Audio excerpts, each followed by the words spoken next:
Hello friends, जय माता दी। मैं सीमा नारायणी मेरे चैनल आध्यात्मिक राह में आपका स्वागत करती हूँ। आज मेरा वीडियो महर्षि वाल्मीकि के पर है, जिन्होंने रामायण लिखी थी। वाल्मीकि जी के यहाँ ही लवकुश का जन्म हुआ था। माता सीता राजमहल से वाल्मीकि जी के यहाँ ही रह रही थी। इस चैनल में मैंने ऐसा सोचा है कि डेली आप लोगों को किसी न किसी एक महान विभूति से, जो एक आम इंसान से महान बन गए, या फिर किसी ऐसे महान व्यक्ति के बारे में बताऊं जिनके बारे में बहुत कम लोग जानते हैं। महर्षि वाल्मीकि जी के बारे में काफी लोग जानते होंगे, लेकिन उनकी पूरी घटना क्या है, वो कैसे थे, कैसे वो डाकू से एक महर्षि बन गए, यहाँ तक का सफर मैं आप लोगों को बताऊंगी आज। और डेली कोई न कोई एक महान विभूति की बातें आप लोगों के सामने लेकर आऊंगी। क्या आप कभी सोच सकते हैं कि कोई डाकू महर्षि भी बन सकता है और वो आगे चल के हमारे सबसे महान ग्रंथ रामायण की रचना करेगा? जी हाँ, वाल्मीकि जी पहले डाकू थे और बाद में अपने कर्मों से, अपने धर्म से, अपने इच्छा शक्ति से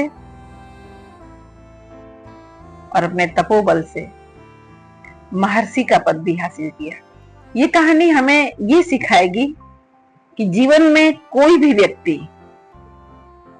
अगर उसकी इच्छा शक्ति मजबूत है तो कभी भी अपने आप को बदल सकता है। अगर उसे ये लगता है कि उसका जीवन सही नहीं या वो गलत रास्ते पर है, तो वो कभी भी अपने जीवन को, अपने रहन सहन को और अपनी जिंदगी को बदल सकता है। जीवन में कोई भी व्यक्ति बदल सकता है, बस उसे सही मार्ग चाहिए। बहुत समय पहले की बात है, एक जंगल में रत्नाकर नामक डाकू रहता था। वह राहगीरों को लूटता, मारता, परेशान करता, उनके पैसे छीन लेता और जिस जंगल में वो रहता था उस रास्ते से लोग गुजरना बंद कर दिए। लेकिन क्या वो ऐसा पैदा तो नहीं हुआ होगा? बचपन में तो सभी बच्चे होते हैं, सभी मासूम होते हैं। कुछ गलत संगत, कुछ घर की परिस्थितियों की वजह से उसने ऐसा गलत रास्ता अपनाया और उसे लगता था कि मैं जो कर रहा हूं वो मैं अपने परिवार के लिए कर रहा हूं और मैं गलत नहीं हूं। कहा जाता है रत्नाकर डाकू को एक संत मिले। कुछ लोग कहते हैं नारद जी भी मिले, कुछ लोग कहते हैं एक संत मिले। क्या था भगवान जाने, लेकिन एक संत उनके सामने आए और उन्होंने कहा, ये पाप तुम क्यों कर रहे हो?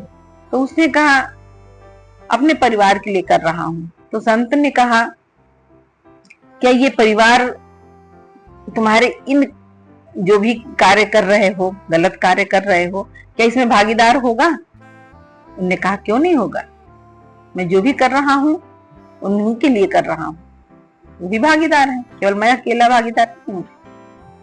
ठीक है, जाकर के पूछो उनसे कि अगर कल को किसी वजह से तुम्हें दंड मिले इन कार्यों से, तो क्या वो भागीदार होंगे? तो उन्होंने अपने माता पिता से और अपने परिवार से पूछा कि मैं जो चोरी करके लाता हूँ, लोगों की हत्याएं करके लाता हूँ या लूटपाट करके लाता हूँ, जो भी धन लाता हूँ, ये सब आप लोगों को ही देता हूँ, ये आप लोगों पे खर्च करता हूँ, तो मैं ये जो पाप कर रहा हूँ, आप सभी इसके भागीदार होंगे? सभी ने कहा, नहीं, ये तुम्हारा कर्म है, तुम करके ला रहे हो, तुम्हारा कर्म है हम लोगों को पालना, और जो कार्य कर रहे हो, करके ले आ रहे हो, वो तुम्हारा कर्म है, तुम कैसे ला रहे हो। बहुत रास्ते हैं, गलत रास्ता तुमने अपनाया है, तुम्हारे करे का फल तुम ही पाओगे और तुम ही भागीदार हो, हम तुम्हारे चोरी में हम भागीदारी नहीं लेंगे। रत्नाकर वापस जंगल गया, वो संत वहीं बैठे थे, रोता बिलखता उनके पैरों पे पड़ गया, बोला, मुझे सही रास्ता दिखलाइए। मैं जिनके लिए कर रहा था वो मेरा साथ नहीं देंगे। वो संत ने कहा कि तुम राम नाम का जाप करो। वाल्मीकि जी ने कहा मुझे नहीं आता, कैसे राम राम कहूं, मुझे कहना नहीं आता, कैसे राम कहूं। उन्होंने कहा कि तुम्हें राम राम कहना नहीं आता, लगातार तुम्हें राम राम जाप करना है, राम राम राम राम जाप करना है। अगर तुम नहीं कर पा रहे हो तो मरा मरा करो, क्योंकि तुमने पूरे जीवन मारा है लोगों को। और वाल्मीकि जी राम राम की जगह मरा मरा मरा मरा कहने लगे। संत के कहने पर उन्होंने मरा मरा शब्द का उच्चारण करते करते उनके मुंह से राम राम निकलने लगा। और उन्होंने इतना जाप किया, इतना जाप किया, एक जगह बैठ गए, समाधि लग गई और चींटियों ने उनके ऊपर अपना घर बना लिया। जब चींटियां कहीं अपना घर बनाती हैं, उस घर को बाल्मी कहा जाता है। और रत्नाकर डाकू के ऊपर चींटियों ने अपना घर बना लिया, इसलिए उनका नाम वाल्मीकि पड़ा। और वो रत्नाकर डाकू से महर्षि वाल्मीकि हुए। उन्होंने तपस्या से, अपने कर्मों से और अपनी भक्ति से भगवान को प्राप्त किया। ये सच्ची घटना है, कहानी का नाम है। हमारे पास आज भी प्रत्यक्ष में वाल्मीकि रामायण मौजूद है। आप लोग अपने जीवन को बदल सकते हैं, भगवान की ओर आकर्षित हो सकते हैं और अपने लिए इन दोनों हाथों में, अपने दोनों हाथों में, जिसे हम बंद मुट्ठी लेकर के आए थे, अपने कर्मों को जिस मुट्ठी में, हमारे कर्म हमारे भाग्य इस मुट्ठी में थे,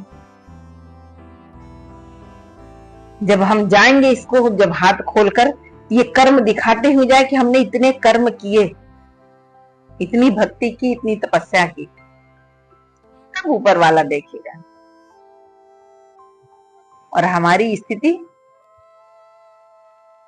और ऊपर उठाएगा। इसलिए आज मैंने ये कहानी आप लोगों को सुनाई ताकि आप लोग इस रोज के उहापोह से निकलकर अपने लिए भी कुछ कीजिए। जिन कर्मों को लेकर के हमें यहां से जाना है, जब फिर जन्म ले, वो कर्म हम बन करके हमारे साथ आए। कर्म मतलब भाग्य। अगर आज हम कर्म करते हैं, वो कर्म जब हम लेके ऊपर जाते हैं, तो भगवान उसे कर्म बनाकर हमारे भाग्य लिख करके हमें देता है। तो फ्रेंड्स, इस कहानी से हमें ये शिक्षा मिलती है कि कोई इंसान कितना भी गिरा हुआ क्यों ना हो, अगर वो सही मार्ग चुन ले तो वो एक महान इंसान बन सकता है। गलती करना बुरा नहीं है, गलती को सुधार कर सही रास्ते में आना महानता है। अगर ये कहानी आप लोगों को प्रेरणादायक लगी हो तो मेरे चैनल को सब्सक्राइब कीजिएगा और इस कहानी को शेयर जरूर कीजिएगा, ताकि कोई एक इंसान भी अगर अपने आप को गलत राह से बदल करके सही रास्ते पर आता है तो आपका शेयर करना और मेरा वीडियो बनाना दोनों सफल हो जाए। सबसे बड़ी चीज, हमारा महान ग्रंथ रामायण, उनके रचयिता महर्षि वाल्मीकि जी के बारे में आप लोगों को जानकारी मिलेगी और जिनके पास आप शेयर करेंगे उन्हें भी मिलेगी। आज के लिए बस इतना ही। कल फिर किसी और महान व्यक्ति के बारे में मैं एक वीडियो बनाऊंगी और इसे आप लोग भी पसंद करेंगे। मुझे उम्मीद है इसे आप लोग जरूर पसंद करेंगे। मुझे उम्मीद है कि वो कहानी भी आप लोगों को बहुत पसंद आएगी और आज की भी कहानी बहुत पसंद आई होगी।